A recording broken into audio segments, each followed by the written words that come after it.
Hi நம்ம கால் பண்ணியிருந்தாங்க. கால் பண்ணி அவங்க கேட்ட கேள்வி என்ன அப்படின்னா, நான் ட்ரை பண்ணிகிட்டே இருக்கோம். எப்போ பணம் வரும்னே தெரியல. பணம் எப்போ தான் வரும்? எங்களுக்கு ஏதாவது பணம் வரதுக்கான வாய்ப்பு இருக்கா? அப்படின்னு கேட்குறாங்க. நிறைய ட்ரை பண்ணாலும் எதிர்பார்த்த பணம் வரவே மாட்டேங்குது மேடம் அப்படின்னு சொல்லி கேட்குறாங்க. ஸோ இதுக்கெல்லாம் வந்து ஜாதகத்தில் சில கிரக அமைப்பெல்லாம் இருந்ததுன்னா, குறிப்பிட்ட நாட்களில் நம்ம எடுக்கக்கூடிய அந்த முயற்சிக்கான பலன்கள் நமக்கு கிடைக்கும். ஸோ பணம் வரத்துக்கு நிறைய வழி இருக்குது, நிறைய ப்ராசஸ் இருக்குது. ஜாதகத்தில் அதுக்கான பலன்கள் எல்லாம் நம்ம பார்த்து தெரிஞ்சுக்க முடியும். கேள்வி என்னென்னா எப்போ வரும்? ஸோ அதுதான் ஒருத்தருடைய தனிப்பட்ட ஜாதகங்களில் அதற்கான சில அமைப்புகள்லாம் இருக்கும் பட்சத்தில் அந்த குறிப்பிட்ட காலங்கள் அவங்க எடுக்கக்கூடிய முயற்சிகள் அதற்கான ஒரு பலனை பெற்றுத்தரும். ஸோ அந்த அடிப்படையில் எல்லாருக்குமே தேவை அடிப்படையான விஷயம் என்னென்னா பணம் தான். நிறைய பேர் எல்லாம் கேட்குறாங்க, பணத்தை பற்றி அதிகமாக டாப்பிக்கில் பேசுகிறீங்களே அப்படின்றாங்க. அப்போ அவங்களுக்கு பணத்தோட வேல்யூ என்னன்றது தெரியல தான் இருக்கும். பணம் தான் முக்கியமா, பாசம் முக்கியம் இல்லையா, அன்பு முக்கியம் இல்லையான்றாங்க. ஒரு அன்பான உறவு, வெறும் அன்பை வச்சுட்டு அந்த உறவு கூட உங்களால் வாழ்ந்தவங்களுக்கு வாழவே முடியாது. எந்த ஒரு உறவாக இருந்தாலும் அந்த உறவுக்கான தேவைகளை நீங்கள் பூர்த்தி செஞ்சாதான் அந்த உறவு உங்கள் கூட ட்ராவல் ஆகும். இல்லைன்னா விடுப்பான்ட்டு போயிட்டே இருக்கும். ப்ராக்டிக்கலான லைஃப்பில் வந்து பேச கற்றுக்கோங்க, ப்ராக்டிக்கலான வாழ்க்கையை வாழ கற்றுக்கோங்க. ஸோ ஒரு உறவுக்கு வந்து அன்பு பாசம் தான் முக்கியம்னா, எந்த ஒரு உறவும் அன்பு பாசத்தை வச்சுக்கிட்டு உங்கள் கூட வாழவே மாட்டாங்க. அந்த உறவோட தேவைகளை நீங்கள் பூர்த்தி செய்யணும். ஸோ அங்கே தான் வந்து அந்த தேவைகளை நீங்கள் பூர்த்தி செய்யணும்னா அதுக்கு உங்களுக்கு பணம் வேணும். அவங்களுக்கு பிடிச்ச பொருளை வாங்கி தரணும்னா உங்களுக்கு பணம் வேணும். அவங்களுக்கு பிடிச்ச இடங்களுக்கு நீங்கள் கூட்டிகிட்டு போங்கன்னா உங்களுக்கு பணம் வேணும்.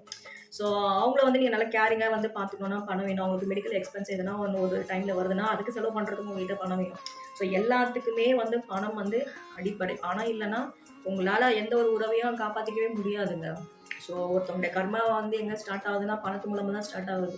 எந்த ஒரு உறவாக இருந்தாலும் அந்த உறவுக்குள்ளே வந்து கொடுக்கல் வாங்கல் சரியாக இல்லைன்னா அந்த உறவு கட் ஆகிடும். இதெல்லாம் வந்து எல்லார் வாழ்க்கையிலும் நடக்கக்கூடிய சில விஷயங்கள் தான். ஸோ இப்படி நிறைய விஷயங்கள் இருக்குது. பணம் தான் வந்து மேஜரான சில விஷயங்கள். நிறைய பேரெல்லாம் எனக்கு ஜாதக கன்சல்டன்சிக்கு கால் பண்ணி கேட்குறாங்க, பேரம் பேசுகிறாங்க. ஜாதகம் பார்க்குறதுக்கு பேரம் பேசுகிறாங்க. ஸோ என்ன அப்படின்னா, ஒவ்வொருத்தவங்களுக்கும் ஒவ்வொரு விதமான தொழில்கள் இருக்கிற மாதிரி ஜோதிடம்ன்றது, ஜாதகம் பார்க்குறதுன்றது என்னுடைய தொழில். ஸோ இங்கே வந்து பேரம் பேசுகிறதுன்றது எனக்கு இப்போ தான் வருது. ஸோ காலையில் 10லேருந்து ஈவினிங் 6 மணி வரைக்கும் ஒரு இடத்துல போய் நீங்கள் வேலை செய்கிறீங்கன்னா உங்களுடைய போஸ்டிங் என்னவோ அதுக்கு ஏற்றவான சம்பளம் வந்து உங்களுக்கு அந்த இடத்துல வந்து உங்களுக்கு கிடைக்கும் சேலரியாக. ஸோ அந்த இடத்துல உங்களோட 8 மணி நேரம் ஒரு உழைப்பை வந்து நீங்கள் அந்த இடத்துல கொடுக்குறீங்க. அந்த 8 மணி நேரன்றது ஒரு நேர கால அளவு. அந்த 8 மணி நேரத்தில் அந்த இடத்துல உங்களுடைய நேரத்தை நீங்கள் கொடுக்குறதுனால தான் உங்களுக்கு சேலரின்னு ஒன்று தராங்க. இல்லைன்னா சும்மாவே போய் உட்காந்துட்டு வந்து யாரும் சம்பளம் தருவாங்களா? தரமாட்டாங்க.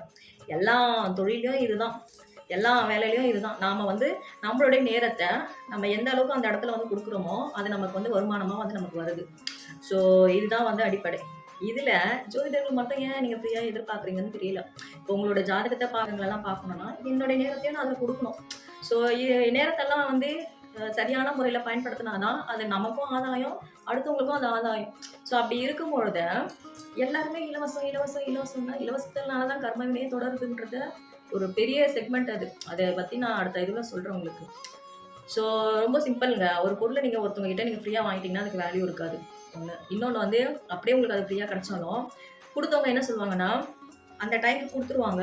நீங்கள் ஏதாவது ஒரு பாயிண்ட்டை நீங்கள் கேட்கும்போது ஆமாம் அன்றைக்கி நான் ஃப்ரீயாக தானே கொடுத்தேன் 4 பேர் எதுக்கு உங்கள்கிட்ட சொல்லிகிட்டே இருந்தாங்கன்னா நீங்கள் விருத்துருவீங்க. ஸோ அந்த இடத்துல உங்களுக்கும் கிளாஷ் ஆகும். இதெல்லாம் நிறைய பேர் அவங்களோட லைஃப்பில் வந்து சில எக்ஸ்பீரியன்ஸ் எல்லாம் நீங்கள் நிறைய அனுபவிச்சுருப்பீங்க. ஸோ வேதனை பட்டிருக்காங்க. ஏன்டா உங்ககிட்ட இதை வாங்கணும்னு தெரியலையே, ஏன் தான் வந்து நான் இந்த மாதிரி பண்ணிட்டேன்னு தெரியலையே, ஒரு முறை வாங்கினதுக்கு 1000 முறை சொல்லி என்னை கஷ்டப்படுத்துகிறாங்கன்னா.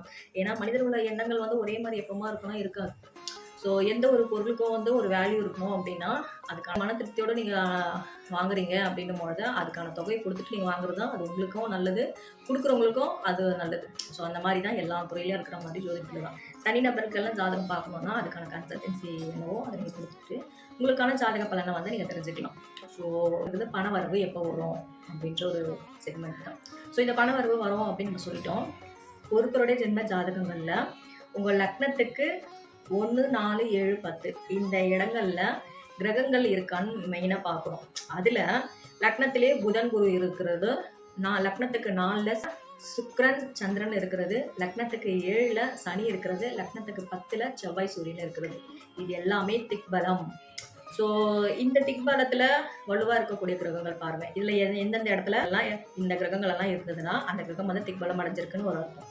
அந்த கிரகம் எந்த நட்சத்திரத்தில் இருக்குன்றத நீங்கள் பாருங்கள். ஸோ உங்களுடைய ஜென்ம ஜாதகங்களில் ஒரு உதாரணம் சொன்னோன்னா, கன்னி லக்னம். நீங்க ஒரு கன்னி லக்னமா இருக்கீங்க.